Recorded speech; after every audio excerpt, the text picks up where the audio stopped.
bawana molak-malik bumi ubenge saya banter panasing srengenge yen wanci awan kaya ngobong jagat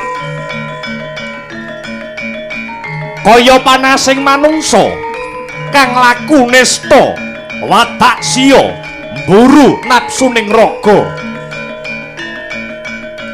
para manungsa wis ilang sifat kautamane adoh rasa kamanungsane dibes panembahe wengis tumindake kahanan saya rusak racak padha ajak-ajak nerak pacak rajang pernatan hangkara murka durung kawiyak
kowe melu wong-wong Pandhawa kok krasan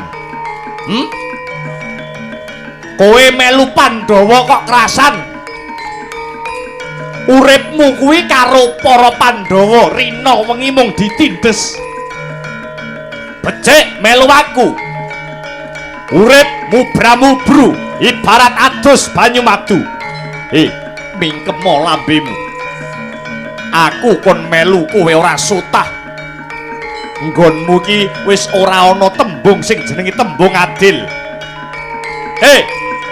negaraku kuwi hukume jejeg dhewe sak donya negaramu kuwi kaya negarane singa barong sing kuat ya kuwi sing menang yen wong cilik nyolong pitik agi-agi dihukum nek wong pangkat kenek perkara mung bulet kaya bolah ruwet kono dilatono menungso sing dali gedhi bale para nayaka praja wah cangkeme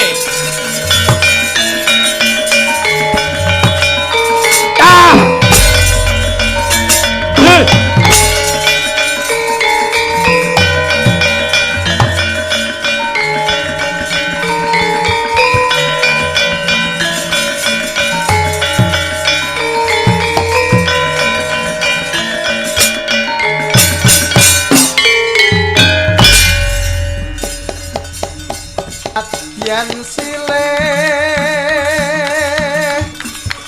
pepiong kaki nini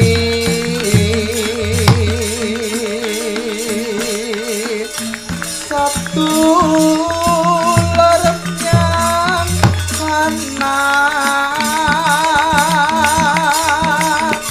kalampun murut bakti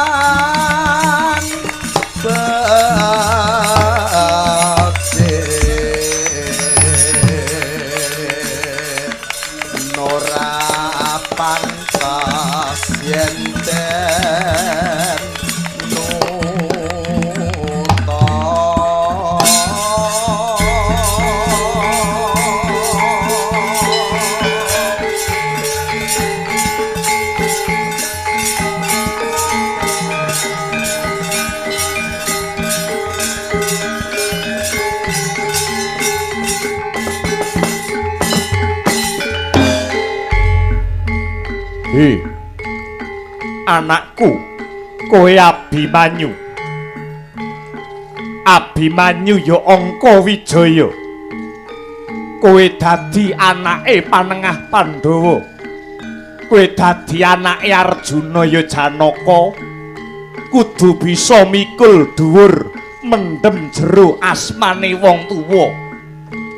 Kudanganku, kowe kudu dadi bocah sing mursid taruna ngungkulana bapa. Yen Abimanyu nyawang kahanan ing ripalungguhan iki sing wis saya ora tentrem, yen Abimanyu nyawang swasana bumi Ngamarta sing wis ora ayem kaya mangkene, jeneng sira Abimanyu aja mung meneng wae. Abimanyu aja mung mangku tangan. Kowe kuwi anake Panengah Pandhawa. Bapakmu sregep meguru, bapakmu sregep tirakat prihatin. Kowe ya putune Prabu Pandhu Dewanata. Simbahmu biyen, simbahmu Prabu Pandhu Dewanata kuwi banteng-bantenge wong tanah Jawa. Tak kudang kowe bisa taruna ngungkulana bapa, aja nganti simbahmu banteng duwe putu, tikus wae kok ora.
Begegek ugek sadulita,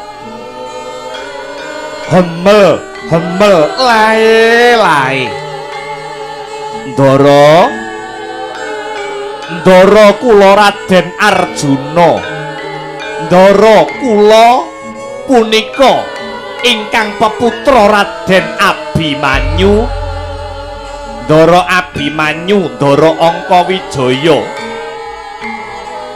putranipun Panengah Pandhawa ingkang gentur tapane manteng semedine.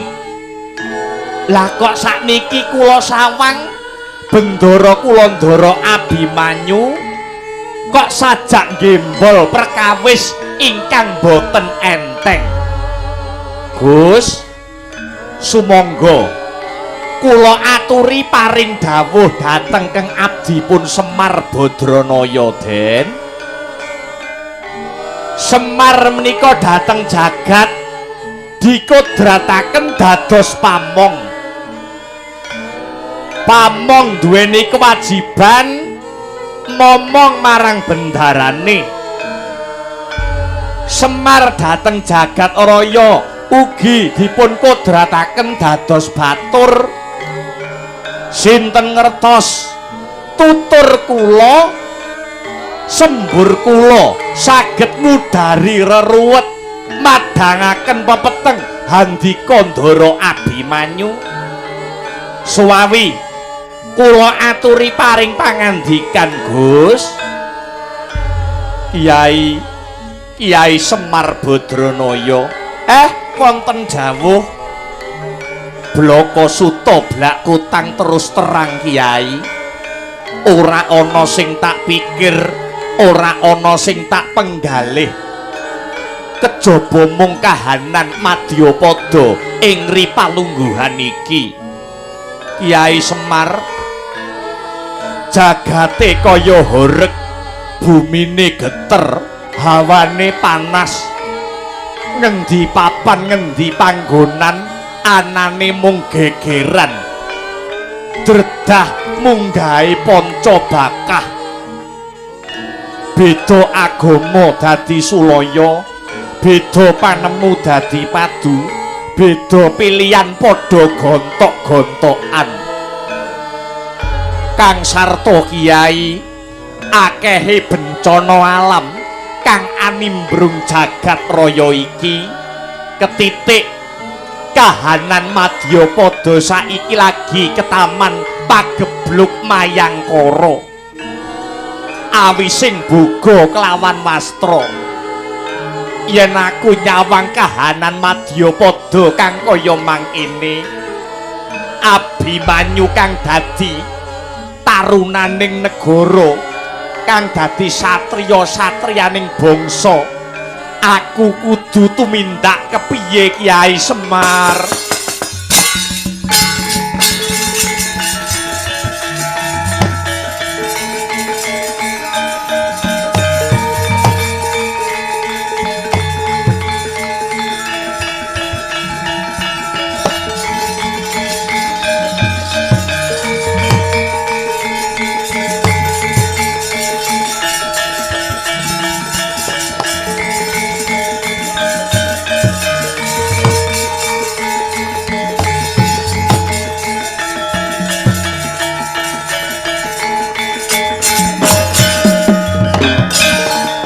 Semareka den prayitna asmuni ririh eka balik tutyane gandayani wong tresna purnama sasi gilar-gilar semedining tengahing latar bilang ana lintang Bima Sakti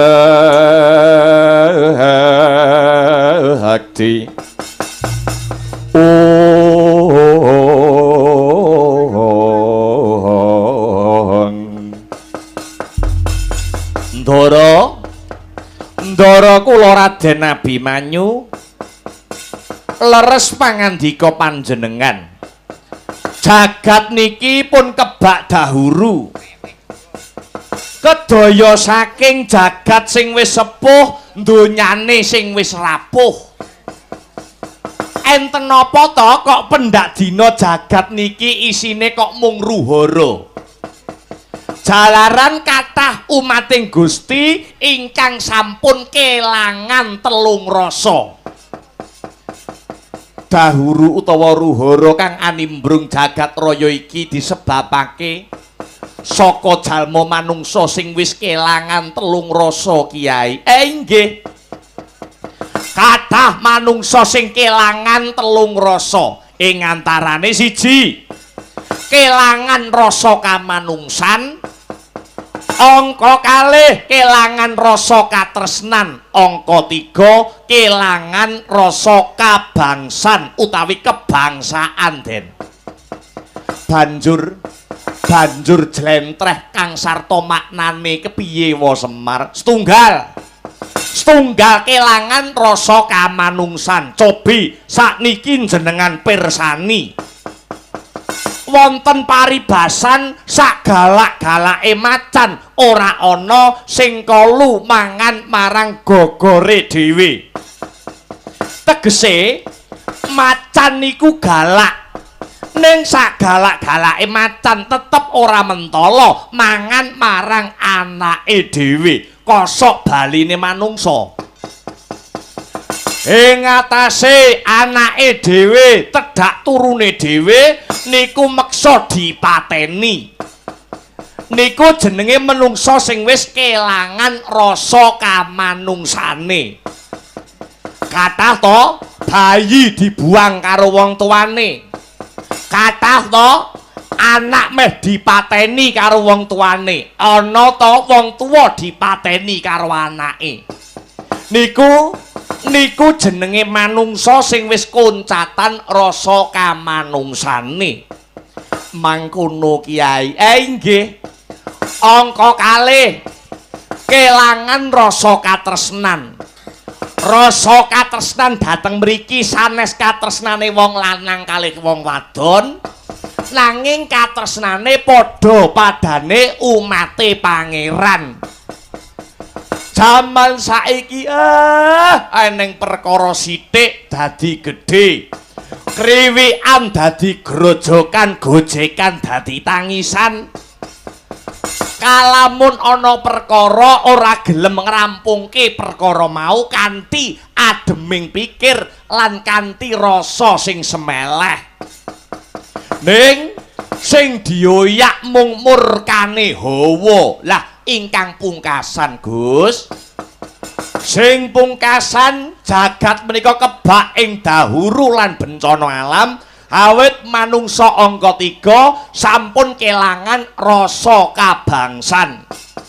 Sampun kathah para kawula negara sing wis lali karo rasa kabangsane. Ora ngrumangsani yen to uripe niku rina nganti bengi diayomi kalian negarane.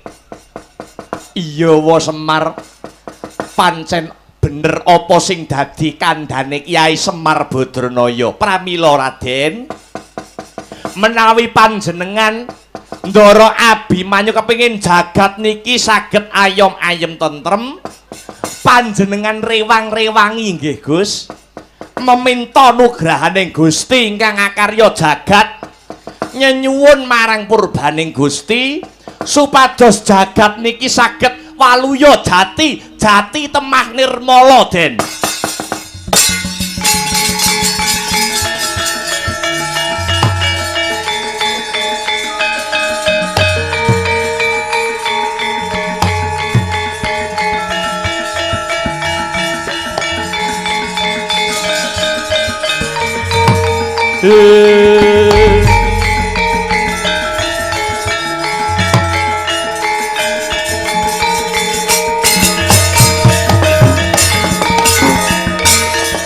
Sranane wong yaluhung betah topo kurang goling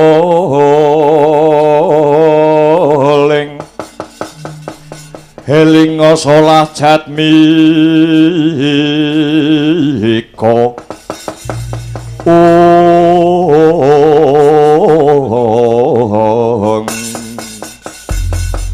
Wa Semar Badranaya, banjur dalan ngendi kang kudu tak tempuh Kiai? Den, Ndara Abimanyu, kula sampun nyawisaken sarana murih gesangipun para kawula saged mulya. Panjenengan ingkang dados generasi penerus, panjenengan ingkang dados para taruna-tarunane negari duweni kewajiban njaga marang katentremaning bangsa miwah nagari.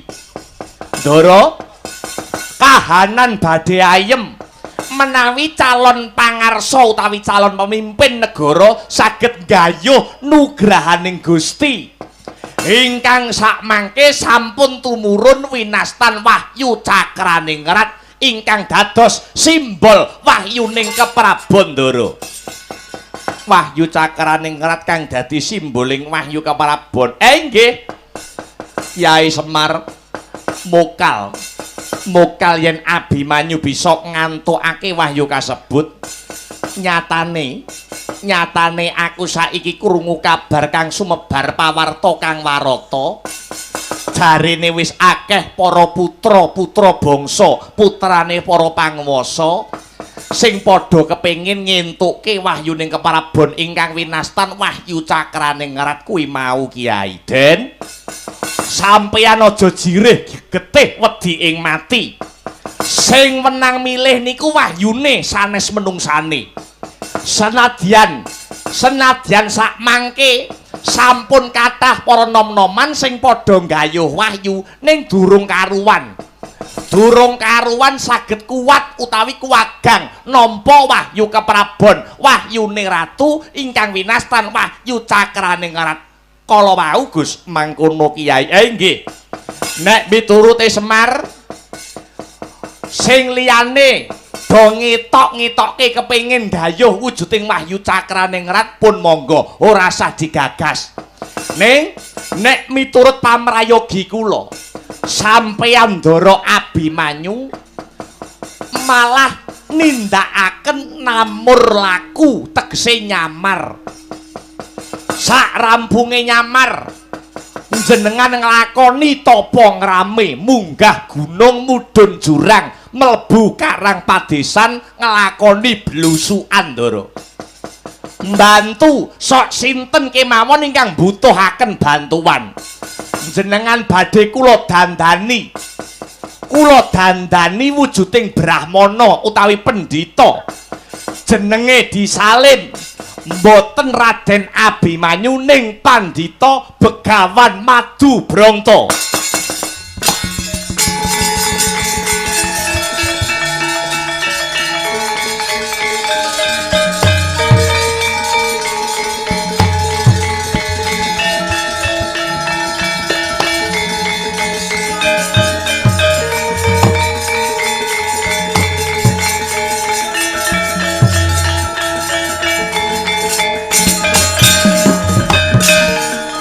Begawan Madu Brangta. Nggih. Mugi-mugi nggih Gus. Kanthi cara paduka ingkang nindakaken namur laku utawi nyamar punika. Paduka Raden Abimanyu saged ngerti sambate kawula cilik. Wekasan saged ngentas panandhangipun para bebrayan agung ingkang samangke nembe ketaman keserakat gesangipun. Mangkono Kyai. Nggih, sumangga. Sumangga kula dandani wujudipun pandhita utawi brahmana. Sesarengan kalian panjenengan nganggo tekad satriya tanah Jawa. Mugi-mugi saged lebda ing karya paduka Ndara Abimanyu hanggayuh nurbating Gusti wahyu cakraning Raden.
mijil langenira sang nar pati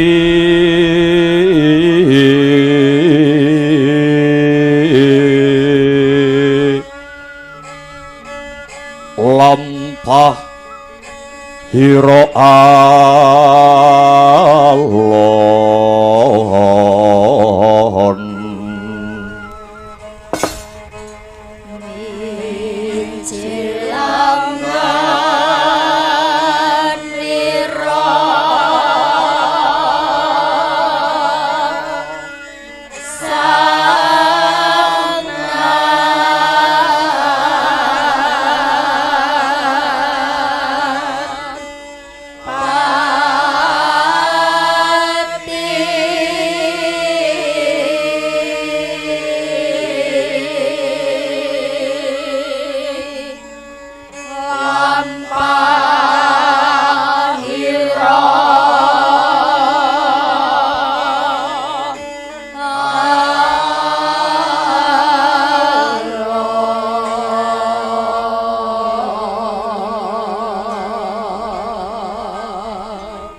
kinarabak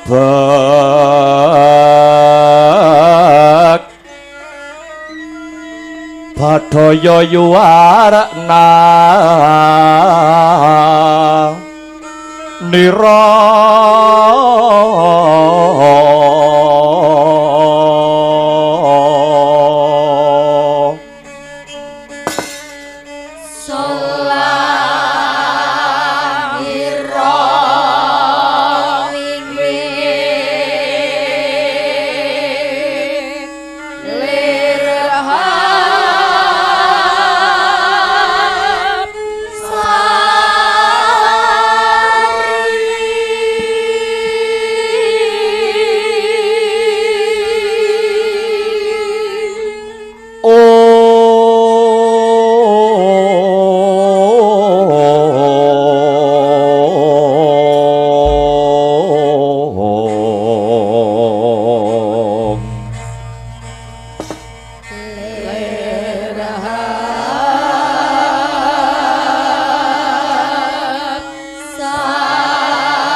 Sumulole sumorate emprit gantil buntute omah joglo hawela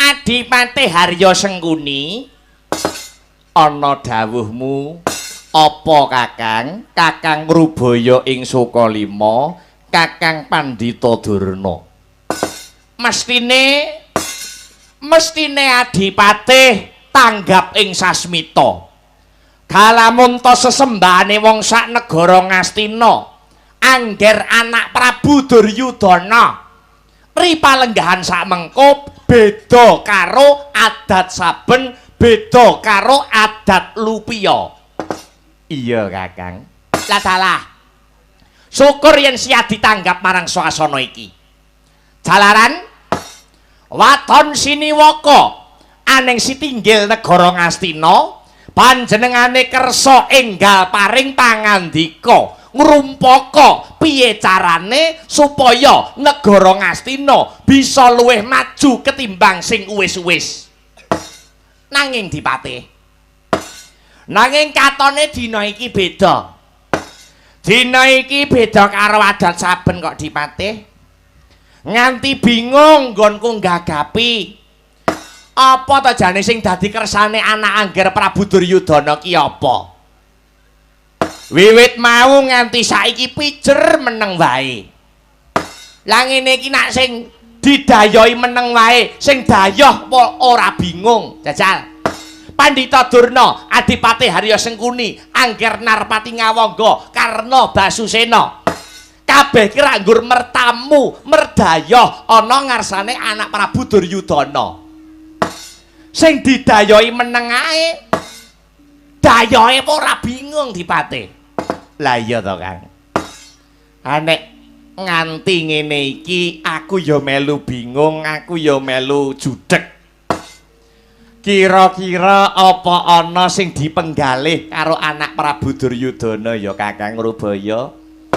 Saengga pirang-pirang jam awake dhewe ning kene anak Prabu Duryudana ora kersa paring pangandikan. Apa kira-kira ana perkara sing abot nganti mahanani anak Prabu Duryudana nandhang sungkawa? Apa uga ing antaraning aku Kakang Rubaya ing Sukalima apa sing seba liyane ning kene iki duweni kesalahan, ning kene iki duweni dosa, ning kene iki duweni kaluputan karo anak Angger Duryudana. Lah iya to Dipatih. Kamangka perkara kuwi bisane rampung ya kudu dirembug, kudu nganggo sarana mupakat utawa musyawarah. Dirembug bebarengan. Ra yo ngono ta Dipatih? Iya, Kakang. Wis, saiki ngene wae. Gandeng ing negara Ngastina kene iki sing disepuhke ya mung Kakang Durna. Mula dina sakmengko Kakang Durna matura kelawan panjenengane. Mbok menawa Kakang, mbok menawa kanthi ature Kakang Rubaya ing Sukalima Kakang Pandhita Danyang Durna bisa dadi jalaran anak Angger Duryudana luluh penggalihe. Ya. Ora wurung sing tuwek sing kon maju. Sing nom-nomi do ngapa ngono lho aku iki. Angger nek perkara kok mesti sing tuwek sing diceluk, sing tuwek sing dijokne. Alah, sing nom-nom iki do duwe gawean apa? Ya merga sing tuwek iki dianggep bisa ngerampungke perkara. Ayo tuwek karo nom enak ndi? Ora usah bahas kuwi. Saiki iki sing kene iki sampeyan sing disepuhke, sampeyan sing matur ngono lho. Kowe nyapa lho dadak ngono barang. Nger, anak Prabu. Anak Prabu Duryudana. Monggo to, Nger, monggo. Kula suwun kanthi sanget kula aturi enggal hambabar pangandikan. Kula suwun enggal hambabar pangandikan baya wonten wigatos ingkang pundi? Semunipun paduka anak Angger Duryudana nembe nandhang duh kita, nembe nandhang sedih. Monggo jernyatanipun wewangsaning para nimpuna. Nalendra ingkang siniwaka menika kedah saged damel tentrem, ora gawe tintrim. Lho ngaten. Sedaya sami nengga dawuh pangandika paduka. Menawi wonten salah kula, suwawi kula aturi paring dawuh, iki lho salah Pendhita Durna. Monggo menawi wonten lepatipun Patih Sengkuni, sumangga katuran paring pangandikan. Sing iki lho salahe Patih Sengkuni. Ampun meneng mawon, Nger. Ampun kendel kewala. Para nayaka praja ing negari Ngastina ngantos bingung bilung-lungan judheg ngrasake paduka Angger Duryudana mboten enggal paring pangandikan. Sumangga slendra raos kula, slendra manah kula. Sedaya perkawis ingkang andadosaken gembolaning rasa niku mboten saged dirampungaken yen mung dinengke mawon, Nger. Pramara reh nangosomya ngambreng kadikaronaning kaswahasih ring marga Hemalatgung risang kanta mastrat maca lengleng lalu manguladi Surya mangrangsang wayah Surya mangrangsang wayah Umyus Hamara maya hanto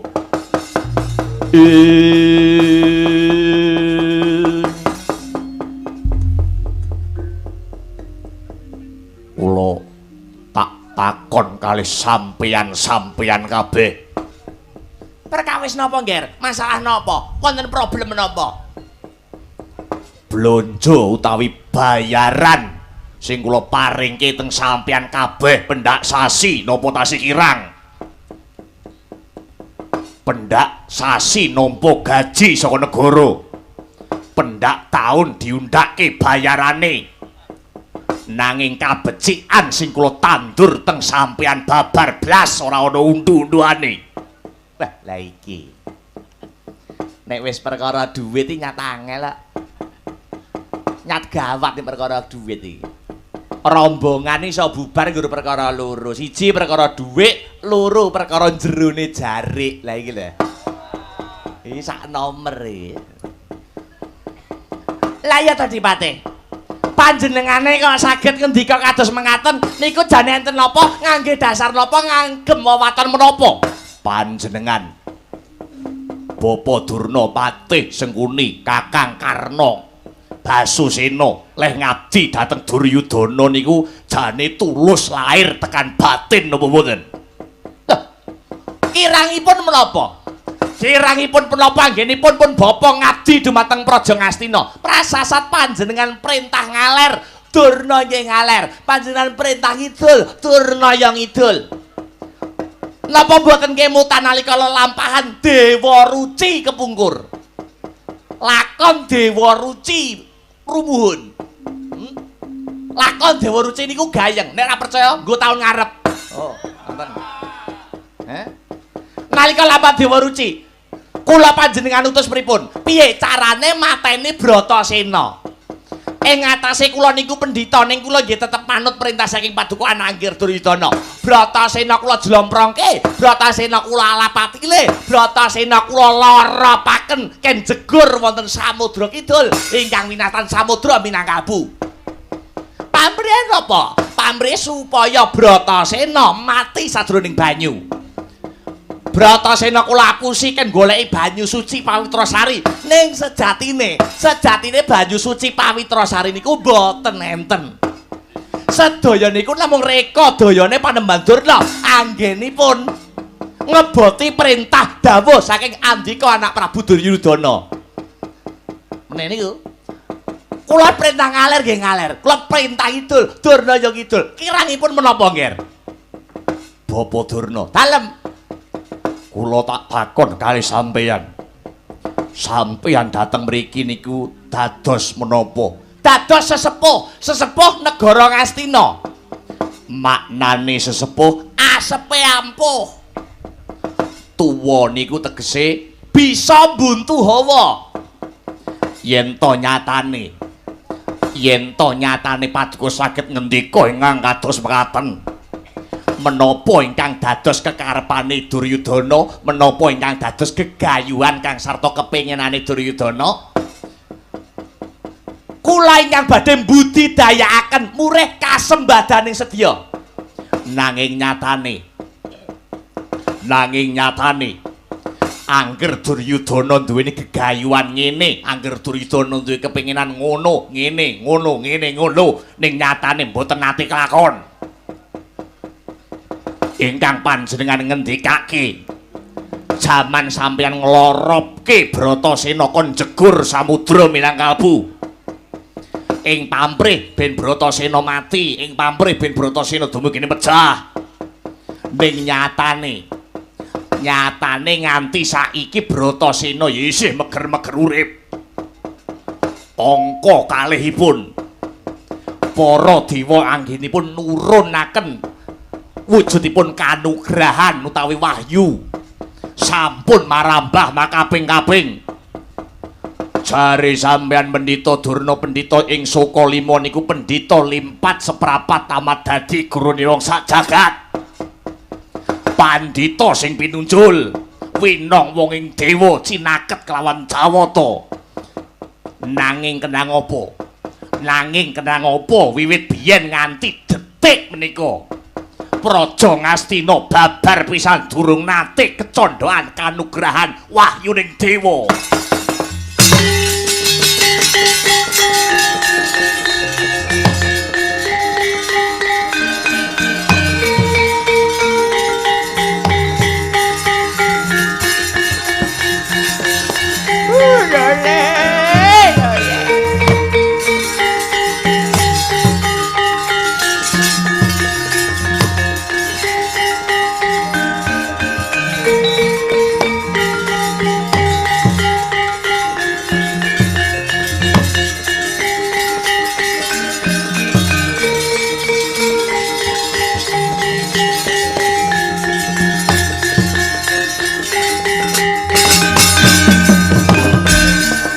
Leng-lenging driya mangu mangun gong kanduhan rimang lir-lena tanpa ganen ing lir-lena tanpa ganen ong yen tantulusa yen tantulusa mengko sang Dyah Utama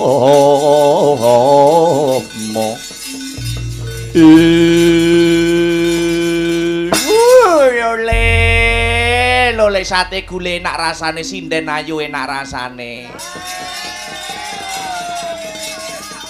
ngono dadi alas dadi perunas Nger anak Prabu nggih kula tanggap ing sasmita batin paduka semunipun nenutuh lawan Pandhita Durna dadi wong tuwa ora bisa ngrampungke perkara paton ana wahyuning para dewa tumurun wonten ing Madyapada Ngastina babar pisan durung nate ngentuke wujuding kanugrahan wujuding wahyu rak ngoten ta karep sampeyan nggih syukur menawi panjenengan sampun tanggap syukur menawi panjenengan sampun ngertos wahyu ingkang tumurun wonten Madyapada niku kathah wahyu Makutha Rama duk rikala semanten jarine Kakang Awangga Dipati Basukarna saguh nggayuhke wahyu Makutha Rama ning nyatane ketoke mangkat kaya yak-yaka kadung Duryudana ngentek ragat pirang-pirang nyatane mulih ngaplo ora entuk apa-apa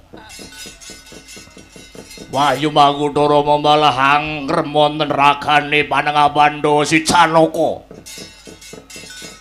wonten malih wahyu kang winastan wahyu Trimanggala Kurawa ya kepengin gayuh ning nyatane wahyu malah diregem karo Panengapandhawa si Werkudara wonten malih wahyu Widayat sing entuk malah Abimanyu wahyu Purbakayun sing entuk si Janaka wahyu Tamtama Jati sing entuk Gatotkaca kabeh wahyu dientuk ning Pandhawa sak krucu-krucune sak anak-anake babar blas Ngastina durung nate entuk gawe pejabat-pejabat Ngastina isane nggur ngentekne bondo negara kamangka angger sampeyan niku anjang sana kunjungan teng pundi-pundi niku sing ngragati nggih negara tugas kunjungan ngalor tugas kunjungan ngidul foto laporan niku sing ngragati negara damel duwite rakyat sing bayar pajak ning nyambut gawe malah kaya gombal matane picek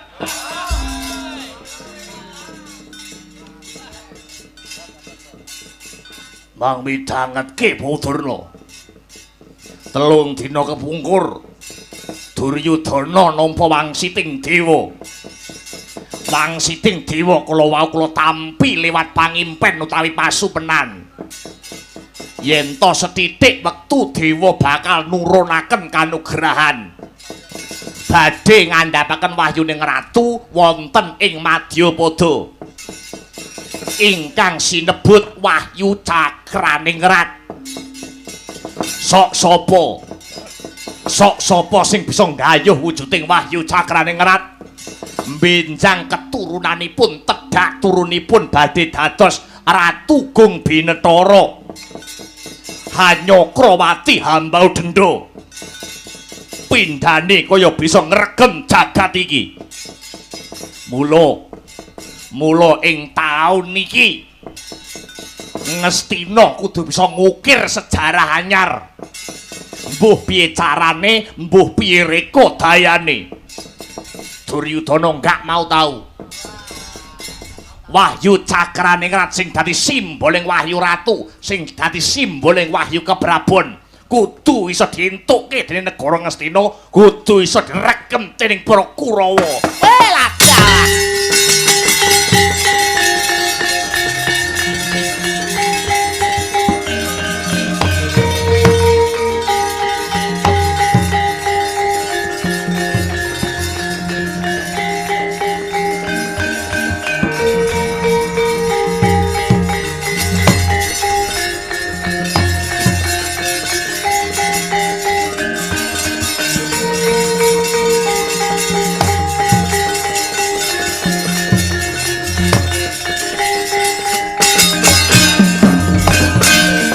Pandhita karya wangsit pindha kumbang ajab ing tawang susuh angin ngendi nggone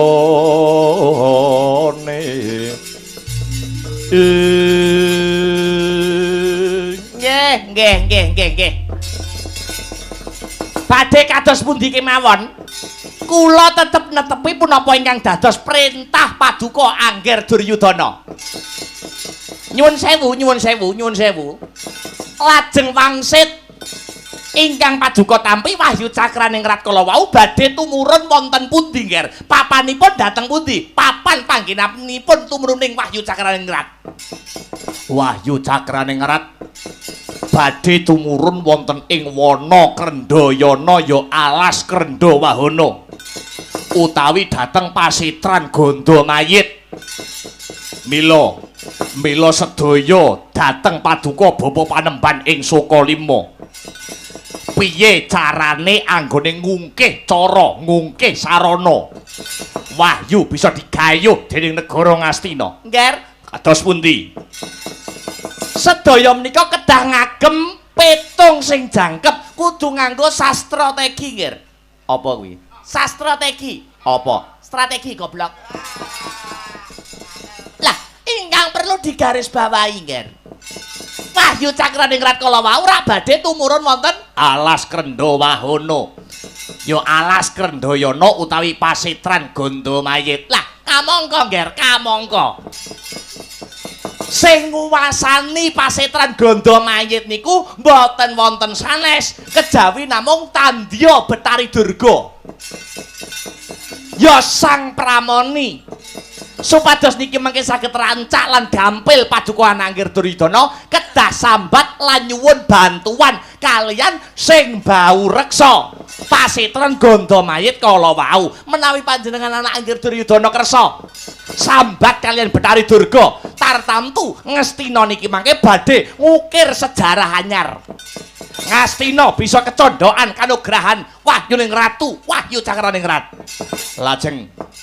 lajeng caranipun sambat dhateng Betari Durga kadosa pundi Bapa caranipun kados pundi mangke pun Bapa ingkang badhe ngreka daya pun Bapa Pandhita Durna ingkang badhe matek aji pameling badhe kula rawuhaken Betari Durga supados rawuh wonten ing Sitinggil negari Ngastina mriki punapa Tandya Betari Durga saged dipun rawuhaken sakmenika Bapa saged Nger saged kula aturi jenak anggenipun pinarak jenjem anggenipun sumanggem kula ingkang badhe budidaya Durna sing badhe berusaha ngrawuhaken Betari Durga supados rawuh mriki Nger kuku sing dupa kumelun bening ngentiasa ngabeke kawengku sagung jajahan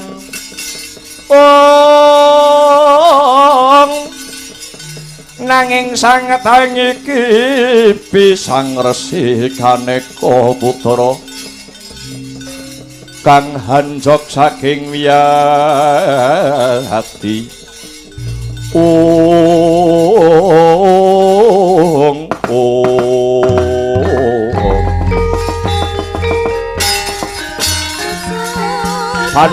Agarya wangsit pindha kumangajab ing awang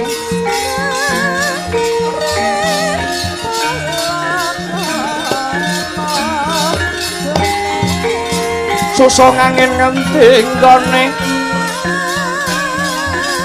miwang kali kangkung isine bumbung pomang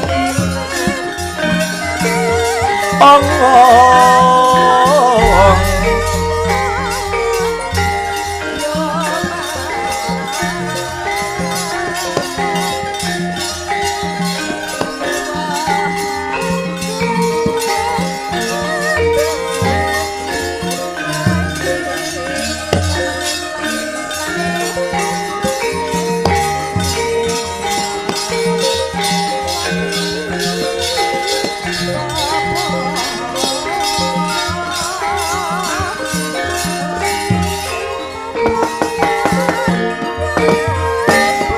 lah hing kono to wau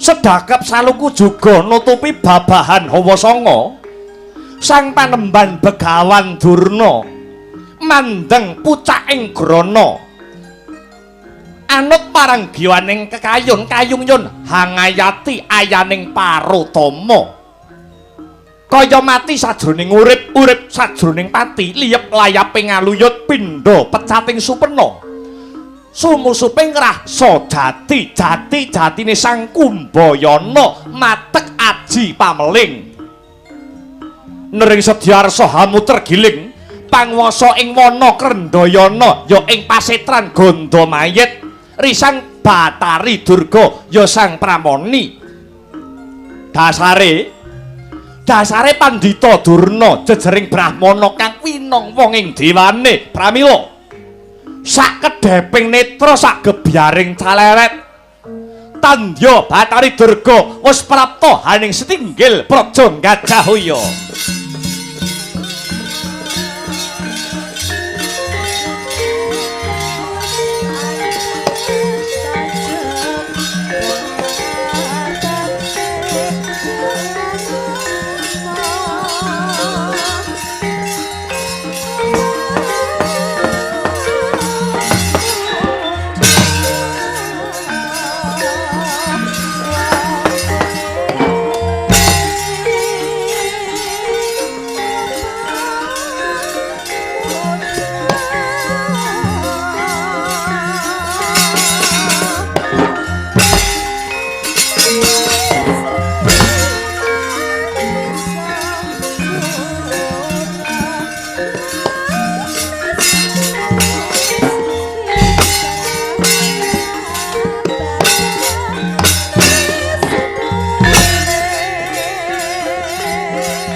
Dewa-dewa Subata marang soring prang mudane arum-arum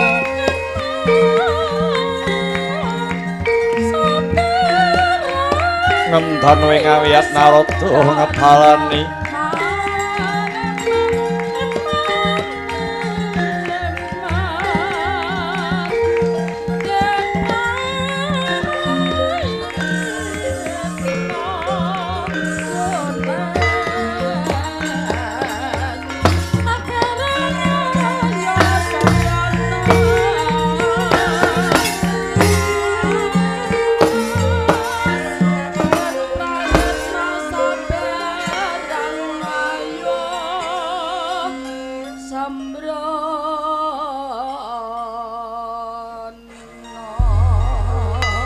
Hanjrah kang puspitorum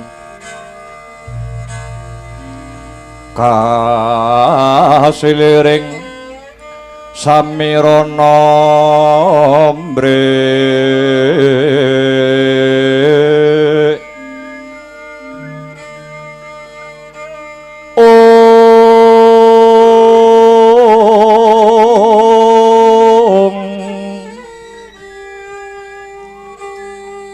Sekar kadung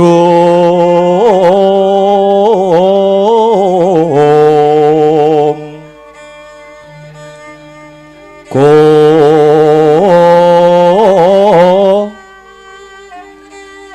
ngas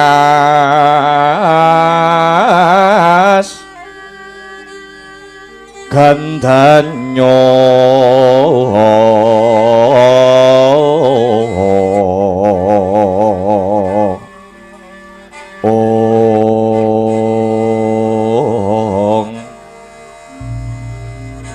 maweh raras renaning driya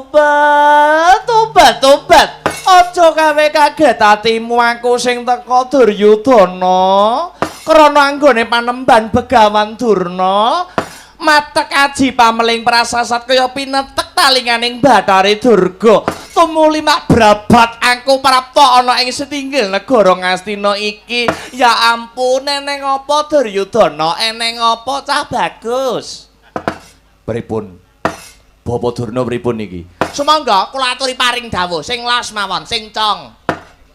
Panjenengan sambat kados pirembakan sekawit langsung kemawon.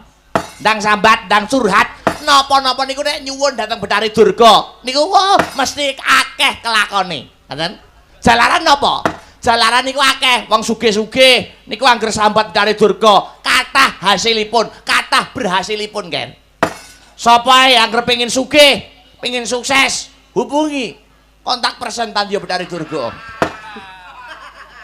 Nek pengin sugih mang mriko, pun dinteni teng kos-kosan. Oh nggih. Kawula nuwun. Kawula nuwun Tandio. Kawula nuwun Tandio Bathari Durga. Apa Duryudana? Apa biyu kowe iki tambah tuweke tambah ganteng, kowe iki tambah tuweke tambah bagus. Duryudana ya ampun ana apa bocah bagus.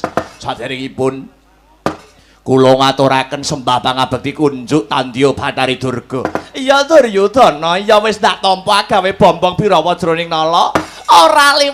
Ora liwat pangestunipun ibu wae tampanana Duryudana, Jaka Pitana, Jaya Pitana, Gendari Suta barepe Kurawa iki.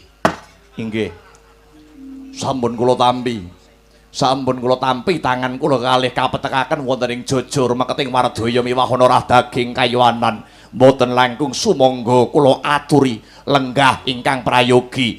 Piye? Sumangga kula aturi lenggah ingkang prayogi. Tak kira wis ora kurang penak nggonku lungguh, Nger. Para gage, kendhih kemrungsunging galih, kesuk panata ling kalbu daya-daya. Selak kepengin uninga apa to darunanipun ibu nganti mbok tekake ana kene. Mara gage, sambata marang ibumu aku Tandio Bathari Durga. Kowe njaluk apa, Duryudana? Kowe apa njaluk sugih? Njaluk dadi wong kondang? Njaluk wibawa? Apa njaluk dadi wong sing laris? Njaluk apa wae sing dadi kepinginanmu bakal keturutan? Apa kowe njaluk demenan ben ra konangan?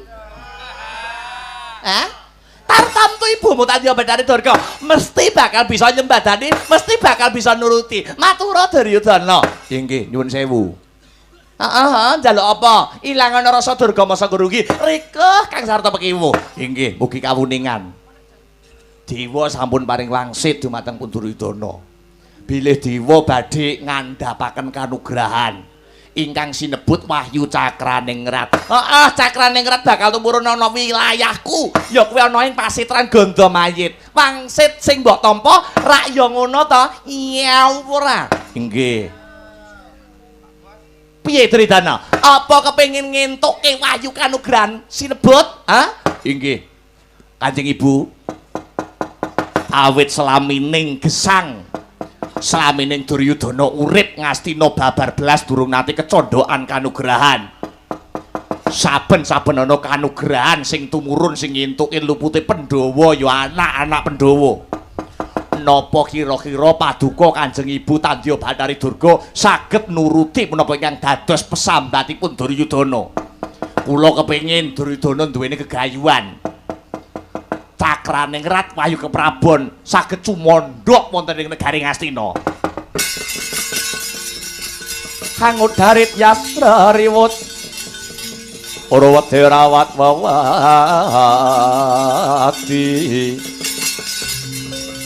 wedi lamun kauningan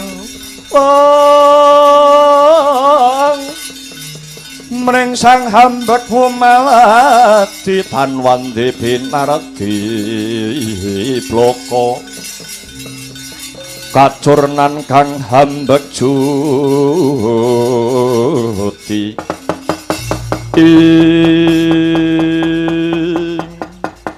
yen sing mbok jaluk mung perkara kuwi gampang ning ya kuwi kowe kudu teka secara pribadi ana ing pasitran Gandamayit ora ketang sak propirane kudu sesirih ana kono kudu tetugur ana kono cegah dahar kelawan guling apa kowe saged Duryudana menawi kula wakilaken dhateng anak kula Lesmana Mandrakumara kados pundi ora dadi boyo pangapa mbok wakilne anakmu Lesmana Mandrakumara ya entuk sing baku bisa ana sing tetugur utawa tapa brata ana ing pasitran Gandamayit kono. Hanya dong tumruning Wahyu Cakraningrat kanthi mangkono bisa kasembadan negara Ngastina iki bisa ngukir sejarah anyar kula. Inggih ngestokaken dawuh. Ana syarate Duryudana, ana pitukane. Syaratipun punapa? Ana tetembungan Jerbasuki mawa beya, kelakone Panjangka kudu mawa pangorbanan. Liripun kados pundi? Punapa ingkang kedah kula wujuti? Menapa ingkang kedah kula kurbanaken? Bisa kasembadan apa sing dadi sediamu ning ya kuwi. Ning ya kuwi. Besok yen Duryudana wis tumeka pati, nyawamu utawa sukmamu dadi wadyabalane Bathari Durga ing pasitran Gandamayit. Dadi jim setan priprayangan, engklek-engklek balungan tandak. Piye kira-kira Duryudana saguh mujudi apa ora?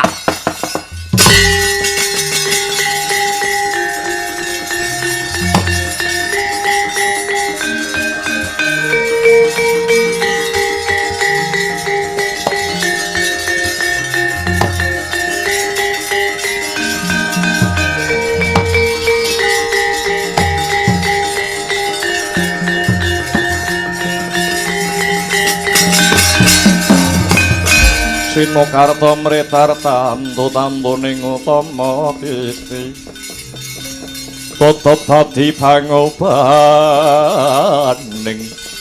ing piye kowe sago apa ora Wahyu Cakraningrat bisa kasembadan tumurun ana negara Ngastina lamun kowe besok Duryudana mati kowe besok sukmamu nyawamu dadi prajuritku dadi jim setan priprayangan piye kowe sago apa ora Duryudana Paman Sengkuni wonten dawuh mriki sekedhap. Dah ya nyapa to nyeluk barang. Iya. Paman, Desundi. Kasembadan sedyane Duryudana lumantar Lesmana Mandrakumara. Nggayuh Wahyu Cakraningrat. Ning syarate besok yen panjenengan ingsun wis tumeka pati, nyawane Duryudana bakal dadi wadyabalane Bathari Durga, dadi demit ana pasitran Gandamayit. Piye mungguh menuruti Paman Sengkuni piye? Ngaten, Ger, ngaten. Kula niku pun duwe pedoman pedomane Patih Sengkuni kados pundi? Mbok menawa wong mati niku padha karo wong turu sing ora ana watese. Wong turu niku nak pun mboten krasa napa-napa to, Nger? Nggih. Turu sajeke urip nganti kukuting jagat. Paribasane tanpa wangenan. Lah miturut pamanggihipun Patih Sengkuni, Nger. Panjenengan turuti mawon kekarepane Tandya Bathari Durga. Wong wis mati ra krasa apa-apa kok. Bah sukmane arep dadi apa niku terserah. Arep dadi demit yo ben, arep dadi setan yo ben. Bakune urip pisan ana ing donya, iso sugih, derajat pangkat wis cumepak, duwite akeh, bojone ayu. Lho, ngaten. Dados dituruti mawon napa sing dadi syarat-syaratane Tandya Bathari Durga. Lho, sembadane lho, turuti mawon. Mang manut kula mawon. Nek teng donya niku uripe penak, teng akhirat besok uripe ya penak. Pun ngaten mawon. Nek uripe teng donya niku pun rekoso, ning akhirat besok tambah tele-tele. Niku rumuse Sengkuni niku ngaten-ngaten. Sing penting urip teng donya iso kasembadan apa sing jinangka, dene besok urip bar mati ya wis dipikir besok. Saiki ora usah dipikir seru-seru, Ger.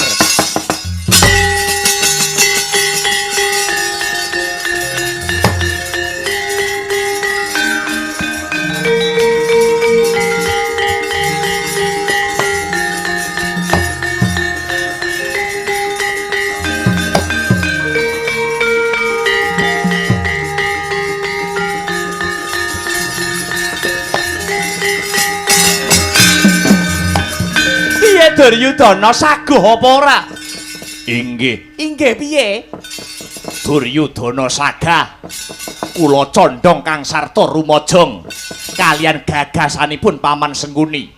Besok dipikir besok bakune urip teng donya saged kinemulan bondo donya lan derajat pangkat. Waton Cakraningrat saged kula gayuh lumantar anak kula Lesmana Mandrakumara.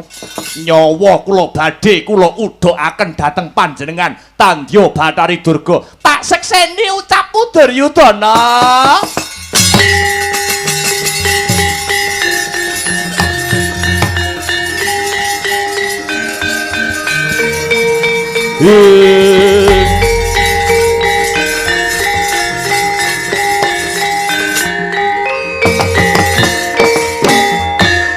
Yen mancen mangkono, dina iki tak kira wis rampung nganggonku sowan ana ing negara Ngastina.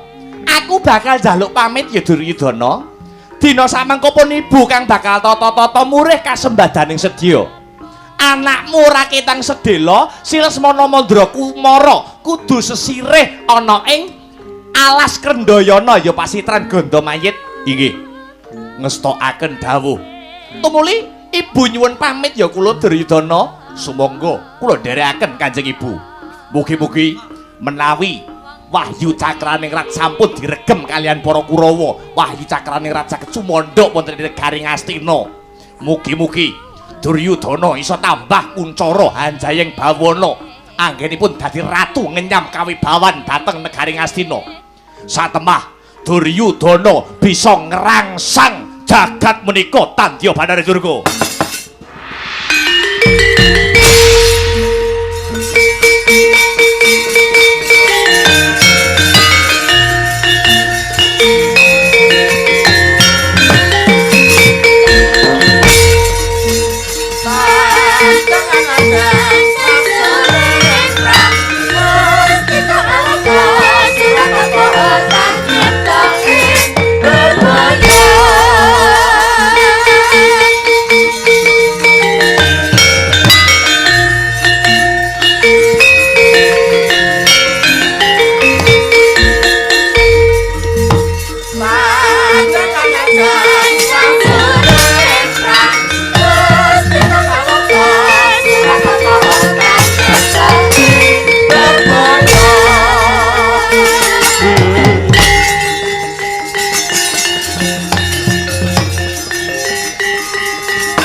Lah ing kono to mau ganti ingkang winuwus solaing para prajuritipun Bathari Durga solae para jim setan priprayangan yen Cinandra mliwis nyampar banyu.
Mahayun Sang Yaksendragara rupa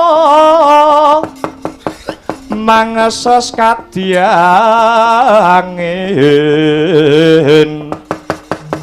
bang sembal kaprapal selo-selo kaplasa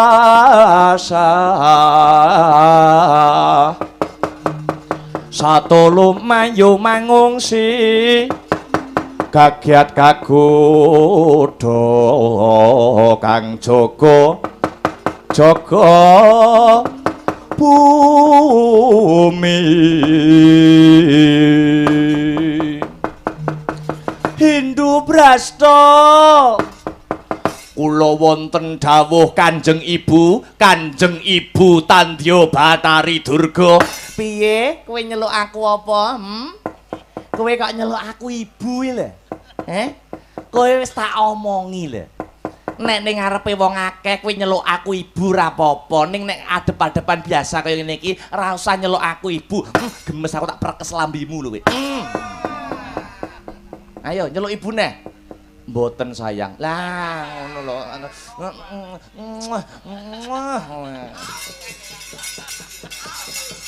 Aku bakal takon karo kowe Hindu Brasta. Tanglet babakan punapa? Kowe iso sugih sing marake kowe sugih sapa?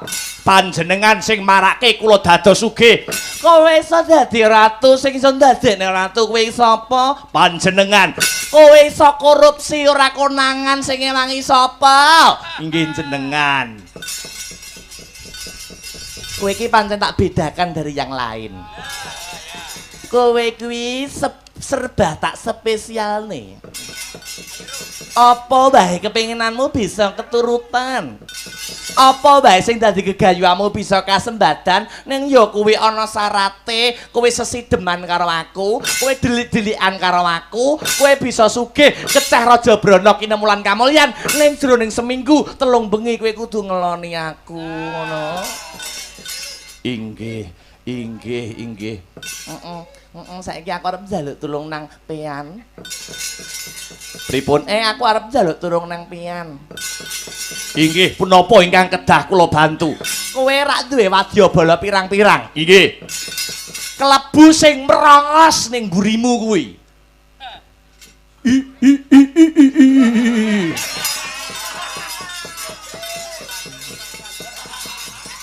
Apa?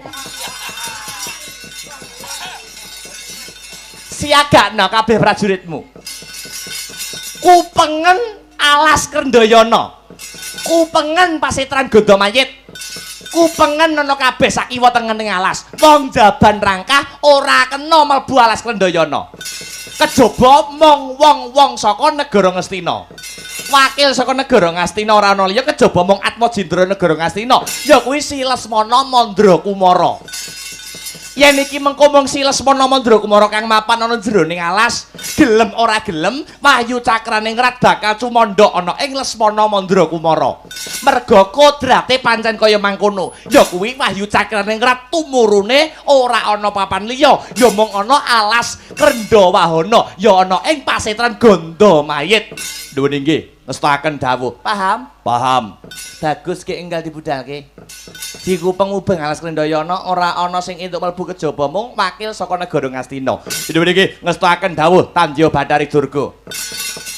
Muga-muga antuk pengasih saka Gusti Kang Maha Asih. Pilih ana prajurit sing sekti. Mandraguna pilih tanding sajroning jurit waton lanang nyekel gaman lading pangersing daging bathok wadeng getih. Surak opalapa. Aja nganti tundha Bima lan kudu ing kasembadan sedya yen ana wong jaban rangkah sing mlebu ana ing alas Krendawahana utawa pasitran Gandamayit tumulih enggal singkirna saka alas kuwi. Nuwun inggih, ngestaken dawuh nyuwun pamit Tandya Batari Durga. Prawadya samya samapta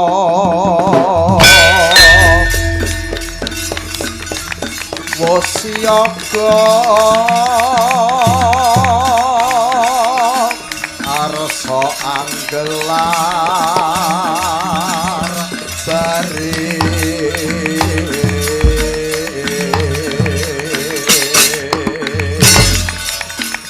manungsa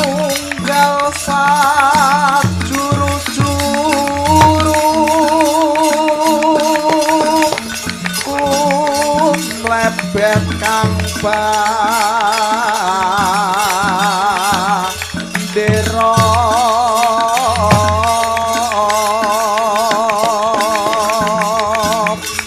tambur selompret gong beri munyo mangungkung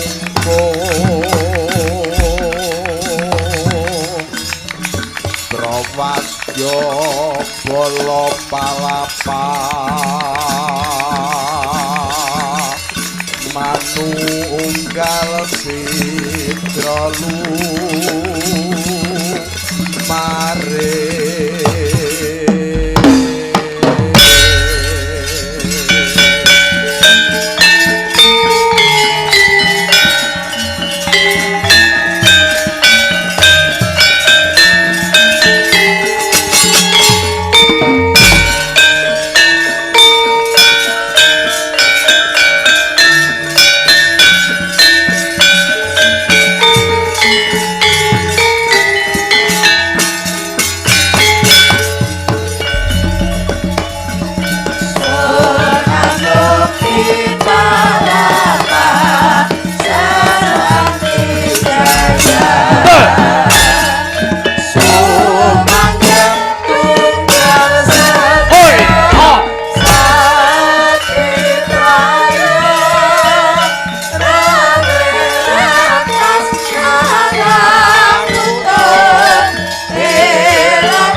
Oh, awas.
Dia tur-tur miturut anut sumarah mring Gusti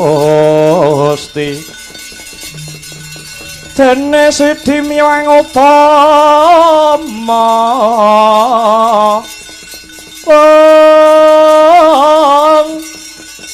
paninta ing praja ngadil bejo dadi bandara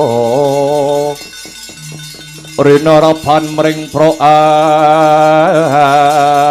abdi ing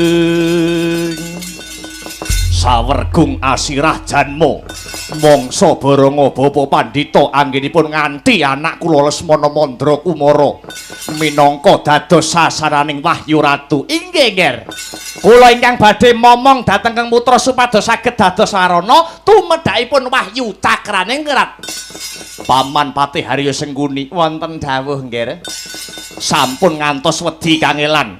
Dinten sakmangke sampeyan kanthi prajurit Kurawa ngombyongi ndombani nututi Lesmana Mandra Kumara tumuju wonten ing alas Krendha Wahana. Inggih, Nger, ngestakaken dawuh. Kakang Awangga, kula wonten dawuh tinimbalan Yayi. Nderek tindakipun Bapa Panembahan Durna nganti dumateng tindakipun pun Lesmana Mandra Kumara. Nun inggih dhateng sendika Yayi Prabu. Karta marema kula wonten dawuh Kakang Mas bubarna kang padha gantung sibo panjenengan ingsun arsa kundur hangdaton ngestakaken dawuh Kakang Mas. Lah ing kono to wau sampun paripurna pangandika wong agung ing Astina tumuli kundur hangdaton pihak ngarsa tangkep wuri bawane Nalendra datan singlar saking Ubaya.